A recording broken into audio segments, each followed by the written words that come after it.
এই চিকেন ভুনাটা করার জন্য বেশি করে তেল পেঁয়াজ দিতে হবে, নইলে আপনি গ্রেভিটা ভাগে পাবেন না। প্রথমেই আমি চুলায় একটা হাঁড়ি বসিয়ে দিয়েছি, দিয়ে দিয়েছি তেল। এরপর তেলটা গরম হলে দিয়ে দিয়েছি তেজপাতা, দারচিনি, এলাচি, একটু নেড়ে ভেজে নিয়ে দিয়ে দিয়েছি বেশি করে পেঁয়াজ কুচি। পেঁয়াজটা নরম হয়ে বেরেস্তার কাছাকাছি এলে দিয়ে দেবো 1.5 টেবিল চামচ আদা রসুন বাটা। আদা রসুনের কাঁচা গন্ধটা যাওয়া পর্যন্ত ভেজে নিয়ে দিয়ে দেবো সামান্য পানি।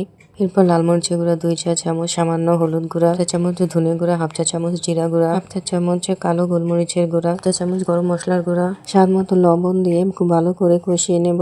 এরপর মুরগির মাংসগুলোকে দিয়ে দেব, নেড়ে চেড়ে মশলার সাথে খুব ভালো করে মিশিয়ে নেব। এরপর দিয়ে দেব কাঁচামরিচ, এরপর নেড়ে চেড়ে ঢেকে দেব। এভাবে কিছুক্ষণ পরপর ঢাকনা তুলে ভালো করে নেড়ে চেড়ে কষিয়ে নেব। এরপর মাংস সিদ্ধ হওয়ার জন্য পানি দিয়ে দেব, নেড়ে চেড়ে ঢেকে দেব। একটু পরপরই নেড়ে চেড়ে দেব যাতে নিচে লেগে না যায়। তো হয়ে গেল মজাদার মুরগির মাংস ভুনা।